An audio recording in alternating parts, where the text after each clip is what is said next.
Arabs are the most maligned group in the history of Hollywood. They're portrayed basically as subhumans.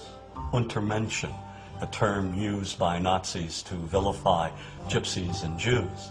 These images have been with us for more than a century.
For 30 years, I've looked at how we, particularly when I say we, image makers, have projected Arabs on silver screens. In my latest book, Real Bad Arabs, How Hollywood Vilifies a People, I looked at more than 1,000 films.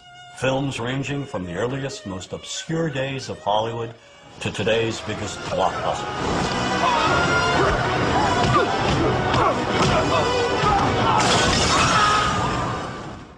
And what I tried to do is to make visible what too many of us seem not to see, a dangerously consistent pattern of hateful Arab stereotypes. Stereotypes that rob an entire people of their humanity. All aspects of our culture project the Arab as villain. That is a given. There is no deviation.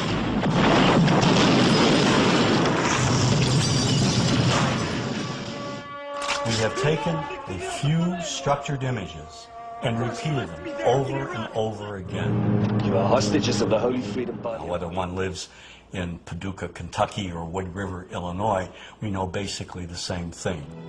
Listen to the sound, Jesus, of our We know the mythology. The mythology, namely Hollywood's images of Arabs. We inherited the Arab image primarily from Europeans. In the early days, maybe 150 years, 200 years ago, the British and the French who traveled to the Middle East, and those who didn't travel to the Middle East, conjured up these images of the Arab as the Oriental other. The travel writers, the artists who fabricated these images and who were very successful, as a matter of fact. And these images were transmitted and inherited by us. We took them, we embellished them, and here they are. When you cross the mountains of the moon into our country, Mr. Tyrone, you will be stepping back 2,000 years. We have this fictional setting called Arabland, a mythical theme park. And in Arabland, you have the ominous music, you have the desert. We start with the desert, always the desert as a threatening place. We add an oasis, palm trees, a palace that has a torture chamber in the basement. The Pasha sits there on his, posh cushions with harem maidens surrounding him. None of the harem maidens please him, so they abduct the blonde heroine from the West who doesn't want to be seduced. When we visit Arabland, we must be aware of the instant Alibaba kit. We have the property masters of Hollywood going around, and they're cladding the women in see-through pantaloons, belly dancing outfits. They're giving the Arab villains scimitars, these long, long scimitars. We see people riding around on magic carpets, turban charmers programming snakes in and out of baskets. Yesteryear's Arab land is today's Arab land. You are late. 1,000 apologies, oh patient one. You have it then. I had to slit a few throats, but I got it.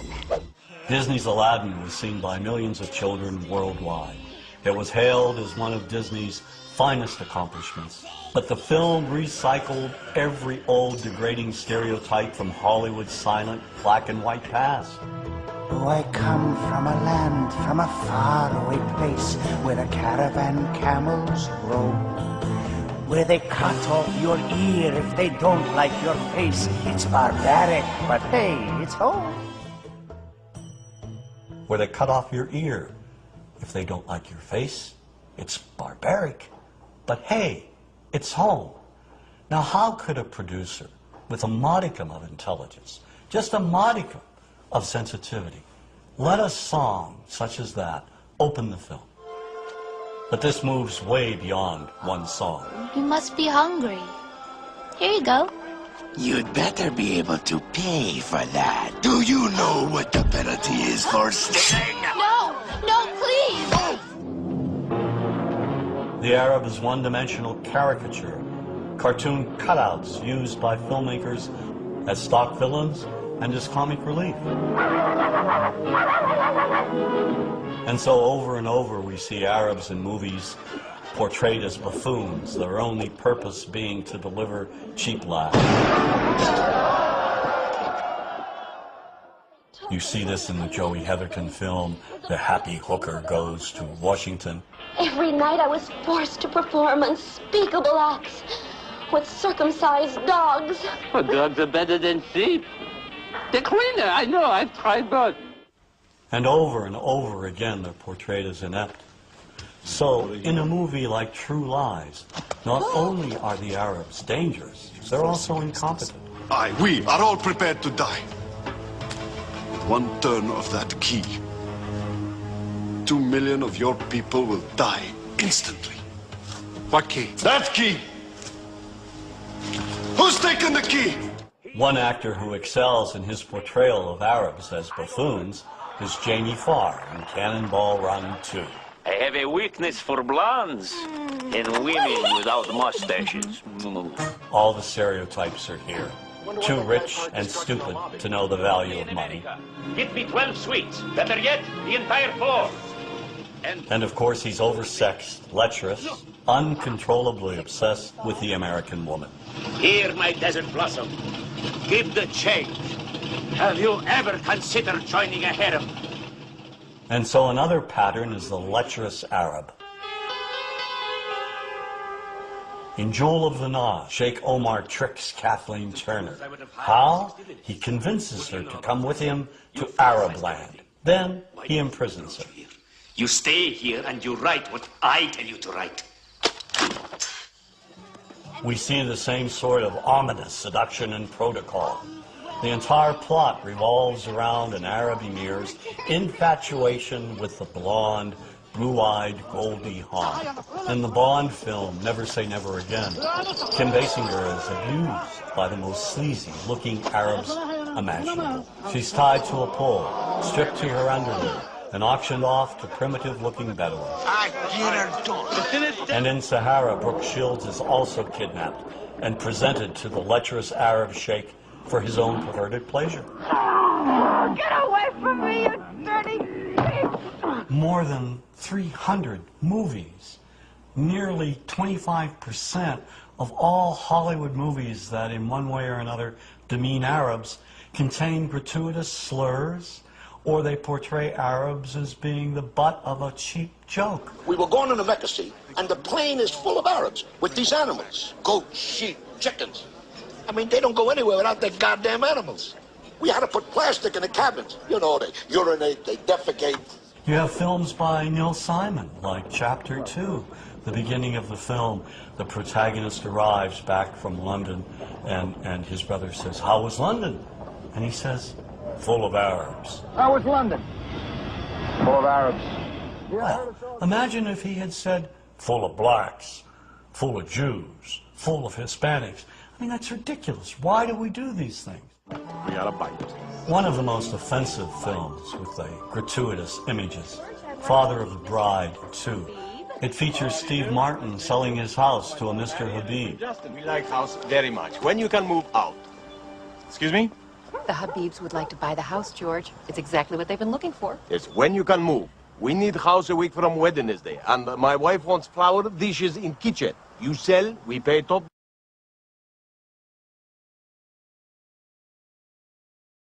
You can move. We need house a week from Wednesday, and my wife wants flour dishes in kitchen. You sell, we pay top dollar.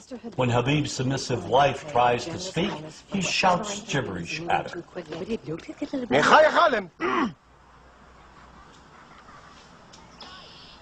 And then he offers Martin a $15,000 cash bonus to move out in 10 days. Making real estate history here, George. When Martin tells Mr. Habib that he doesn't want to sell the house after all, he finds Habib's wrecking crew there, ready to demolish his beautiful home. And in a scene that calls to mind one of the most degrading stereotypes of the Jewish people, Mr. Habib demands an extra $100,000 to sell the house that he has owned for just a day back to Martin. You want me to take out a loan on something I owned free and clear just 24 hours ago? Well, that is up to you, George. Your path, your fence, your memories. Now, if you looked at the other Father of the Bride films, Elizabeth Taylor, Spencer Tracy, there were no Arabs or Arab Americans. So why does Disney inject these horrific, sort of offensive characters in Father of the Bride Part 2? It's the same reason that in Gladiator, the slave traders who kidnapped Russell Crowe and bring him back to Rome are Arabs. I mean, this is ridiculous. I mean, why does Hollywood inject Arabs, scenes of Arabs, and or slurs demeaning Arabs in movies having nothing to do with the Middle East? So you're sitting like I am, for example, watching Back to the Future about a mad scientist. And yet, early on in the film, we see these ugly, inept Libyans with machine guns in a parking lot trying to gun down the protagonist. I mean, why?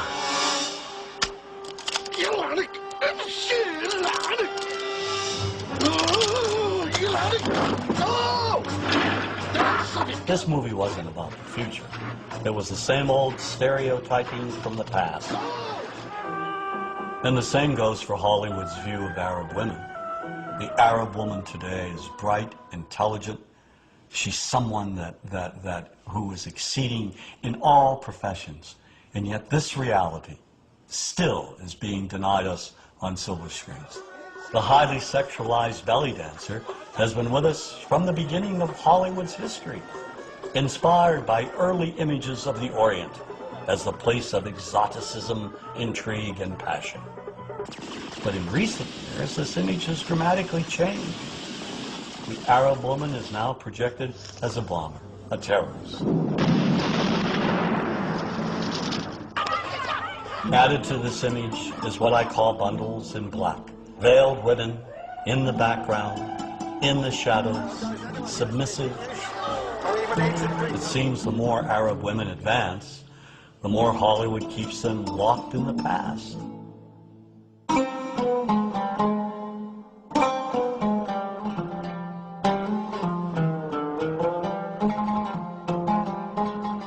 Politics and Hollywood's images are linked.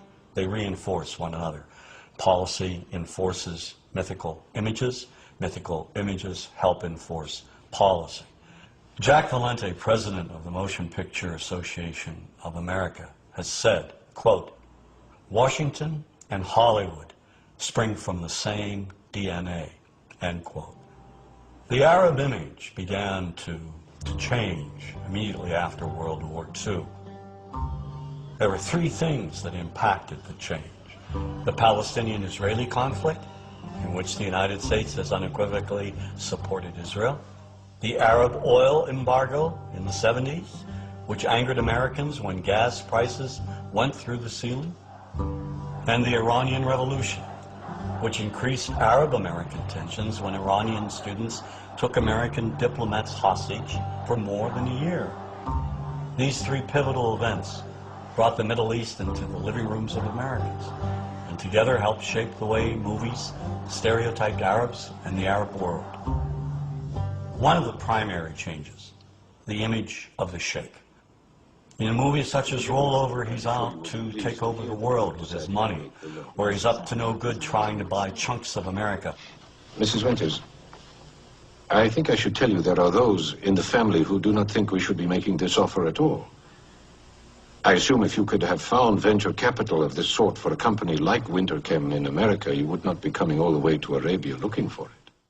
You see the oily Sheikh in Spielberg's Indiana Jones and The Last Crusade. You see the money-grubbing Sheikh who's out to commit all kinds of terrorism and launch a missile in earnest in the army. Gentlemen, behold my special club, the Pluton missile. With it, I will bring the infidels to their knees and be leader in the Arab world.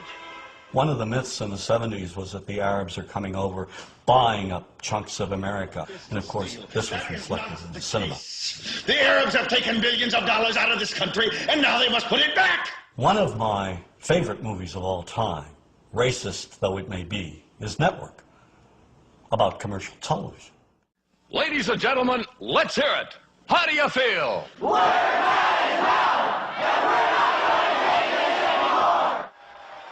Network features a TV anchor rising to superstardom.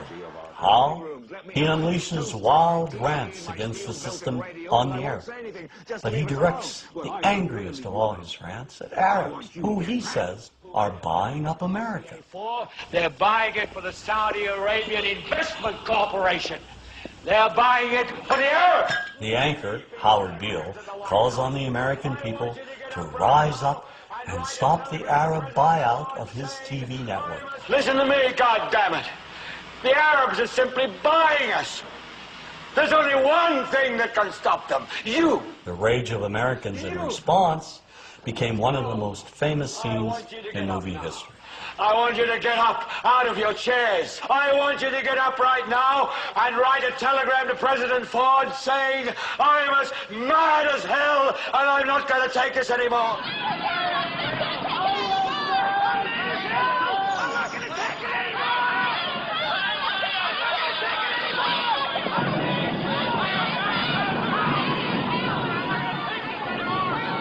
This kind of anger, the anger born of fear, all of it in response to a perceived conspiracy and threat by a specific group of people, well, we've seen and heard this before.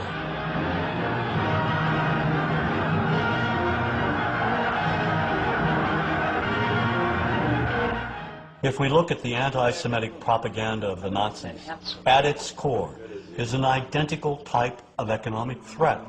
This economic myth even made its way into children's books. Sadly, the popular image of Jews in Nazi propaganda resembles the popular image of Arabs in some of our most beloved Hollywood movies.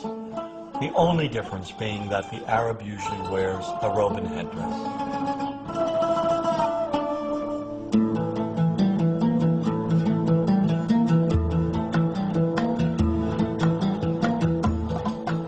Another way we can look at the connection between politics and entertainment, Washington and Hollywood, is the manner in which historically cinema has projected the Palestinian people. Since the founding of the State of Israel in 1948, our support has never wavered. Every American administration has made it clear whose side we're on.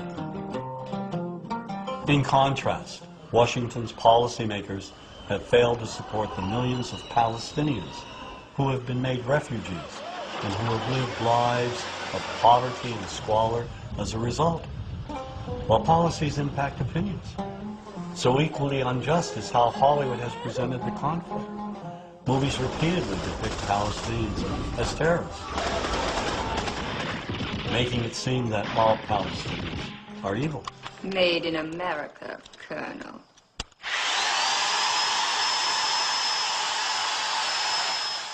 Now that image has been perpetuated by Hollywood films, beginning with the film Exodus. It dealt with the very early conflict. Here, Palestinians are either invisible or they're linked with Nazis, perpetrators of horrific acts. The 1966 movie Cast a Giant Shadow is another early film presenting Israelis as innocent victims of Palestinian violence. Kirk Douglas is an American military specialist, and he goes to assist the Israelis. Some of the dialogue in this film reads like it came straight from the public relations department of the Israeli government. Now, here's a country surrounded by 5 Arab nations ready to shove them into the Mediterranean. No guns, no tanks, no friends, nothing. People fighting with their bare hands for a little piece of desert. The Palestinians in this movie are the lowest of the low. We see them solely as vicious gunmen, wide-eyed maniacs. They will kill anyone, anywhere, anytime, for any reason. There's one brutal image in particular of a burnt-out bus with a dead Jewish woman tied to its side, with the Star of David carved into her back. And when the Palestinians finally speak, they mock and psychologically terrorize another woman trapped in a bus.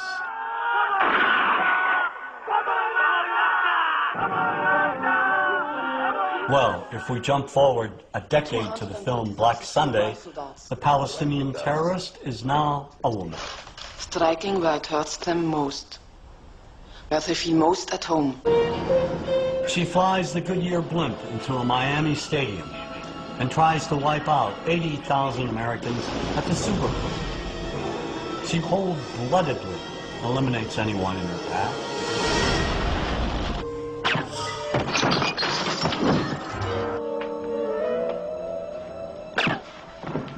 The movies that we see basically follow Washington's policy. It's reflected in the cinema over and over again, particularly during the 1980s and the 90s, where you had perhaps 30 films which showed Palestinians as a people who were intent on injuring all Americans. How may we help you, Jack? One of the most despicable portrayals of Arabs and Palestinians occurs in the 1987 film Death Before Dishonor. First, they murder a guard, and then slaughter an Israeli family.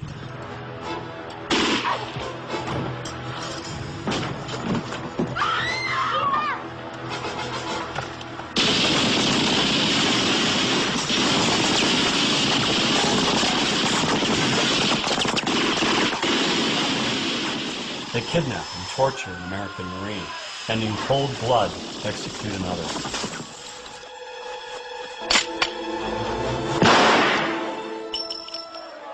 And they burn the American flag right in front of the American embassy, and then dispatch a suicide bomber to blow it up.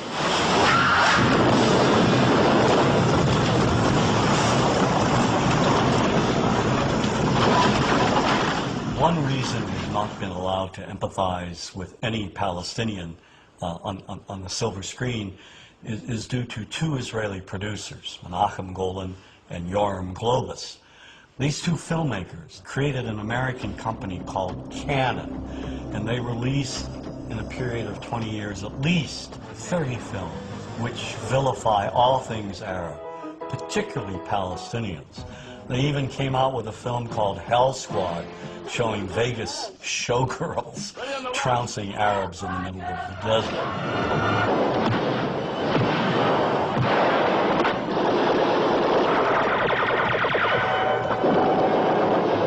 I think the most effective film they've ever done, one of the most popular and most racist, is The Delta Force. Here Palestinians hijack a plane and terrorize the passengers, especially the Jewish ones.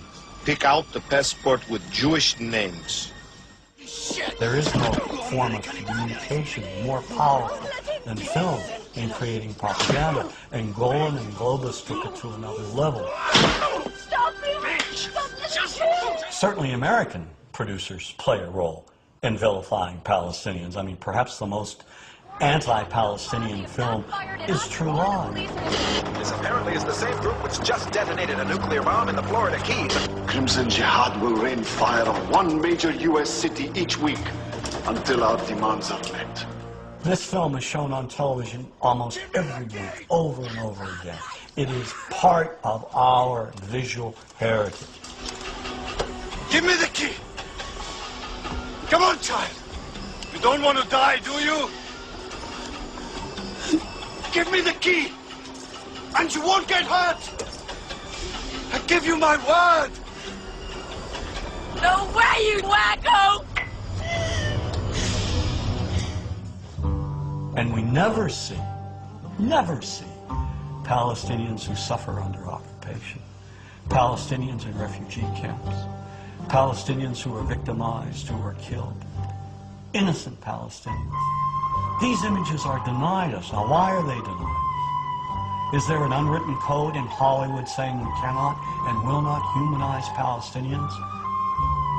I mean, why can't we humanize Palestinians in the same manner in which we humanize Israelis? Is not the life of a Palestinian child, media-wise, Hollywood-wise, politically-wise, as important, as humane, as valuable as the life of an Israeli child? And if the answer to that is yes, why can't we see that on silver screens?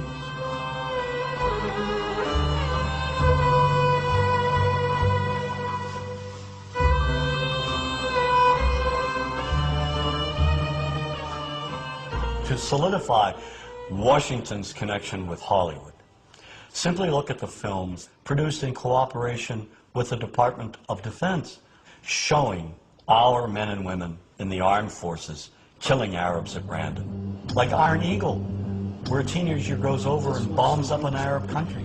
You know, just learns how to fly a jet overnight.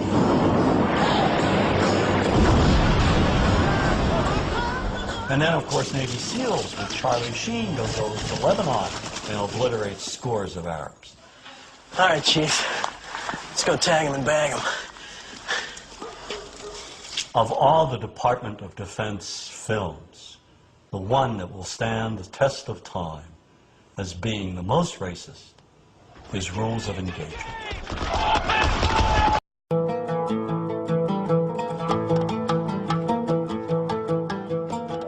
Islamophobia now is a part of our psyche.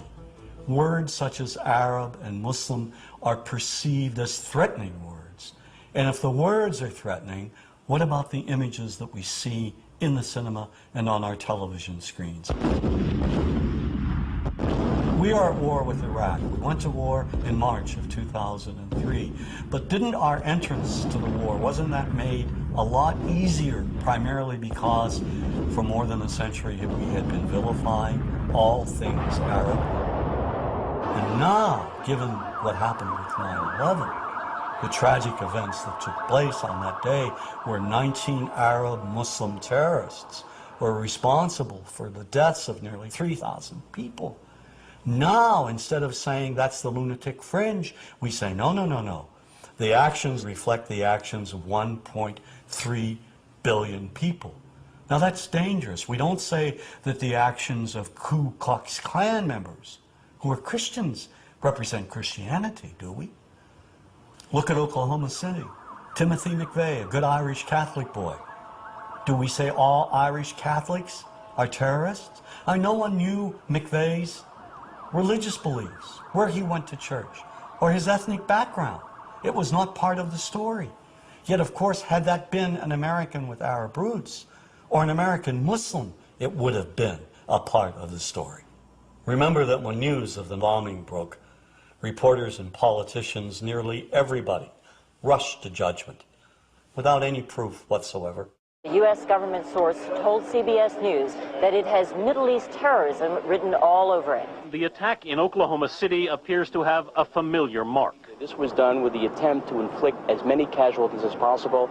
That is a Middle Eastern trait. The fact that it was such a powerful bomb in Oklahoma City immediately drew investigators to consider deadly parallels that all have roots in the Middle East. ABC News has learned that the FBI has asked the U.S. military to provide up to 10 Arabic speakers to help in the investigation. The stereotype has become so widespread that it's become invisible to people, and the reason being is that we've all grown up with these images. Just look at television. We now have TV shows telling us that, in addition to the Arab terrorists over there, American Arabs over here are also terrorists. Then there's Showtime's Sleeper Cell. Here, a sinister network of Islamic groups operates on American street corners. Any homeless man could be part of this network. Even Western-looking Arabs are part of this anti-American conspiracy. We're at war with America, period. And we're going to win that war by convincing enough Americans through the spread of fear, insecurity, and terror to change their ways. And the best way to teach that lesson is by attacking them where they live, work, and play. And this paranoia runs deep. Just take a moment and flip through some of our most popular religious channels. Islam, a religion of 2 billion members that's growing by 50 million people annually.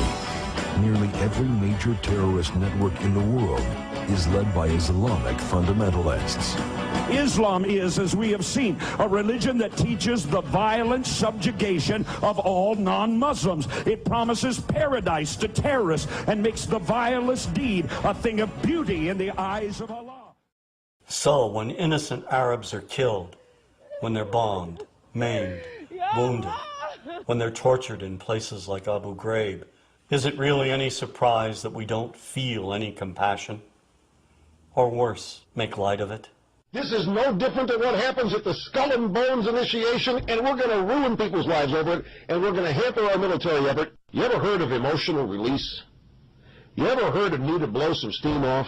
Well, yeah, sort of like hazing, a fraternity prank, sort of like that kind of fun. But the point is, everybody's been saying that this came from the top. Care about them. We've been preconditioned to think that those innocent civilians, clones of Al-Qaeda and Saddam Hussein, are one and the same and do not merit our sympathy, our understanding. And that's very dangerous. According to the FBI, hate crimes in America targeting Muslims or people who just appear to be Middle Eastern surged in the aftermath of 9/11. Since 9/11, if you are an Arab American or a Muslim American and you go to an airport, you're automatically profiled. Numerous thousands of Muslim Americans were rounded up and detained without due process. Many people, particularly immigrants, lost their jobs. This college student who asked not to be identified says a recent meeting with police left him feeling like a criminal. I was just very scared, anxious, nervous, and I just wanted to get it over with. He was one of several thousand men of mostly Arab descent who were interviewed. So there is this cloud, with the hate crimes, with the profiling, with being rounded up. Again, I think this illustrates the power of film, that in spite of the reality, in spite of the material that we know to be true, we still embrace the mythology. The mythology is still a part of our psyches. Stereotypes take a long time to wither away. And for many of us, we're comfortable with our prejudices. We don't want to change. We've grown accustomed to this face.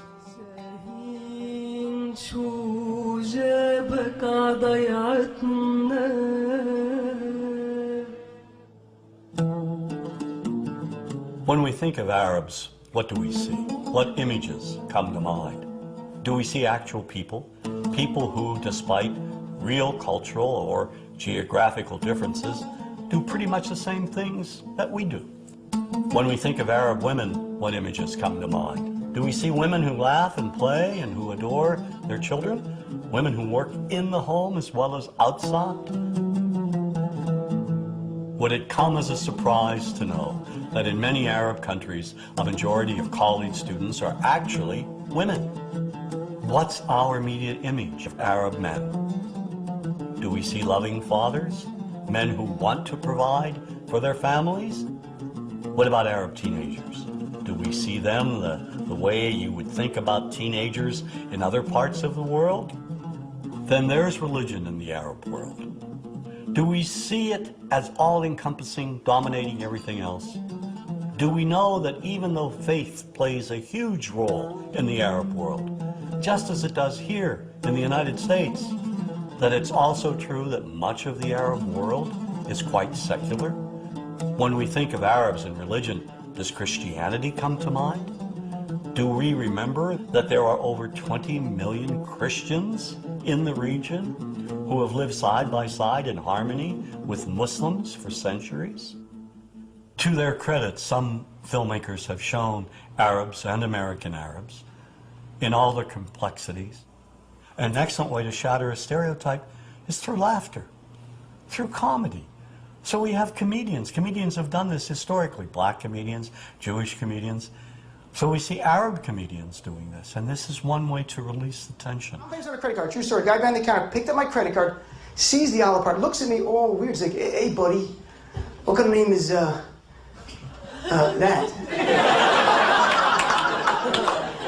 I'm like, well, sir, it's an Arabic name. He goes, what does this mean? So I'm like, well, translate it to English. It means peaceful, friendly Arab. But he's not happy because, what Arab country is your family from? So I tried the most peaceful, popular one that he would like. So I'm like, we're from the same Arab country that Aladdin is from. To his credit, Michael Moore in Fahrenheit 9/11 in the DVD includes a scene with this comedy coming out. My name really is Ahmed, and I can't fly anywhere. All you white people have it easy. You guys get to the airport like an hour, 2 hours before your flight. Takes me a month and a half. Security's gotten so bad now I just show up to the airport in a G-string. I'm like, how you guys doing? The character I read for was terrorist number 4. Not number 1, not number 2, number 4. And I was already well into my comedy career at this point, so I didn't take it that serious. And I read my lines way over the top. And, I was like, sit down, you will obey, or I'll kill you in the name of Allah, stuff like that. And the director went nuts, and he was like, that was brilliant, Ahmad. Let me see you do it again, but this time with more, Arab, how your people are very, he's trying to say that we're angry, and I was just like, okay, angry, is that what you want? Yes, yes. So I did it one more time, and I got a call the next morning that they want to use me in this movie. And I started laughing on the phone because I wasn't even, I was making fun of the role. I wasn't trying to be like that. And that's what they want, though. Security's gotten so bad now I just show up to the airport in a G-string. I'm like, how you guys doing? The character I read for was terrorist number 4. Not number 1, not number 2, number 4. And I was already well into my comedy career at this point, so I didn't take it that serious. And I read my lines way over the top. And, I was like, sit down, you will obey, or I'll kill you in the name of Allah, stuff like that. And the director went nuts, and he was like, that was brilliant, Ahmad.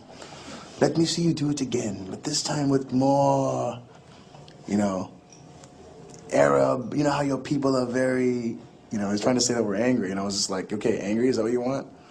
Yes, yes. So I did it one more time, and I got a call the next morning that they want to use me in this movie. And I started laughing on the phone because I wasn't even, I was making fun of the role. I wasn't trying to be like that. And that's what they want, though.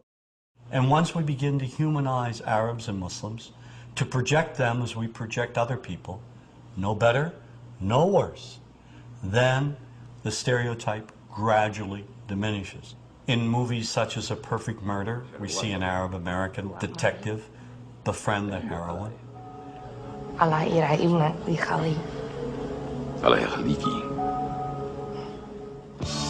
Then there's Three Kings, a movie I served as a consultant on. The action occurs during the First Gulf War in 1991.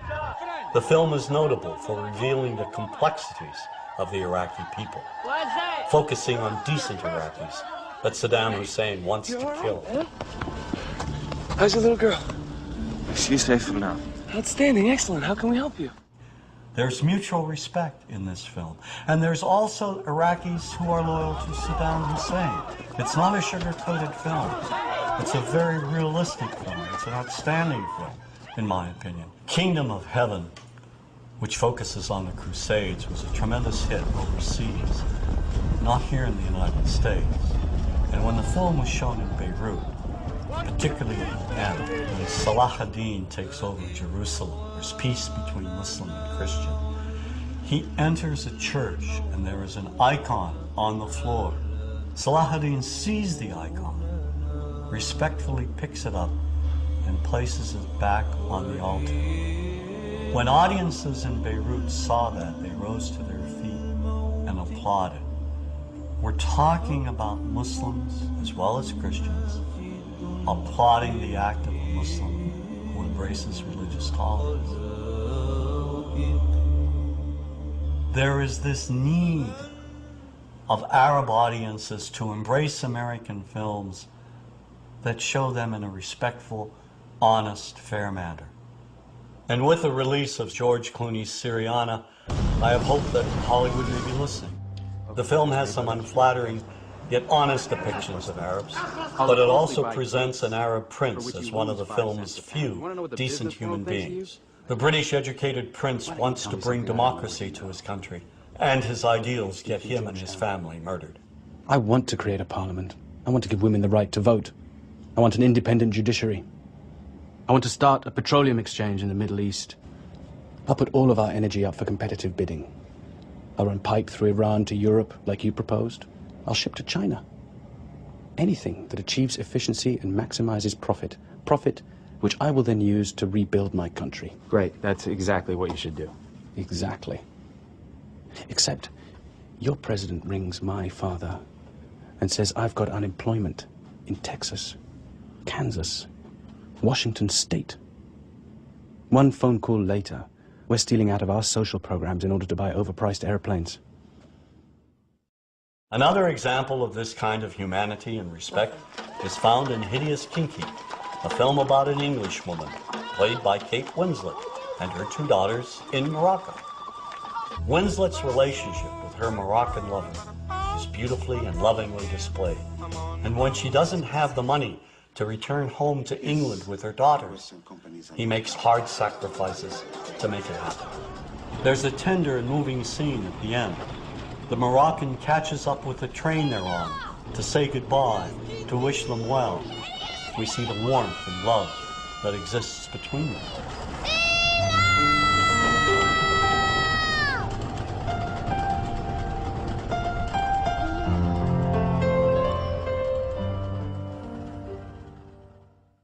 And nowhere is this kind of humanity more visible than in the film Paradise Now, written and directed by Hani Abu Assad. Two Palestinian friends get recruited to carry out a suicide bombing on Tel Aviv. At first they accept their mission solemnly, but they're intercepted at the Israeli border and separated from their handler. Then a young woman realizes their plan and forces them to question their actions. شو سبكم؟ ليش بتعملوا هيك؟ ما عادش في خيار تاني. إذا ما نقدرش نتكافئ بالحياة نتكافئ بالموت. إذا عندك القدرة على إنه تموت وتقتل من سنة تكافؤ، ليش بتدوش على إمكانية بالحياة عشان تعيش تكافؤ كمان؟ كيف؟ منظمة حقوق الإنسان تبعتك؟ هاي واحدة من الإمكانيات. عقائل هيك ما منعت الإسرائيلي عذر إنهم يدالوا يقتلوا فينا. والله العظيم إنك عنياتي. مش حرية بدون كفاح. لازم حدا يضحي بحاله، طول ما في ظلم واحتلال في تضحية. هذا مش تضحية، هذا انتقام. هيك بتقتل وبتصير زيهم. وببدل في الفرق بين الضحية والقتل. الفرق إنه بطل في. These three young Palestinians are different from each other. They're not just crazed terrorists, and they're not just freedom fighters. They're human beings, with all the faults, excesses, ideals, and pain of human beings. سعيد رد علي. كان ليش انت هون؟ ليش جيت؟ عشان اكون معاك. تعال نرجع سوا مع حق. مش حننتصر بهاي الطريقة. احنا بنعمل اللي علينا، نجتهد والباقي على الله. بس ربنا قال لك فكر قبل ما تعمل. رايحين نموت نموت ناس معانا، مش راح يتغير ولا إشي. مش موطن راح اغير. تكملة نضال هي راح تغير. انا ما عنديش خيار تاني على التكملة. إذا ما تغيرش إشي. رد إذا ما تغيرش إشي. I'm an optimist and I believe in the future, particularly in young filmmakers. This stereotype will change. It will change because young men and women who are entering the profession will see that there has been a grave injustice committed, and they'll make attempts to correct it. It's only a matter of time as to when this will happen, but it will take place. Look, we've unlearned many of our prejudices against blacks, Native Americans, Jews, other groups. Why can't we unlearn our prejudices against Arabs and Muslims? What matters is not to remain silent, I think whenever we see anyone being vilified on a regular basis, we have to speak out, whether we're image makers or not.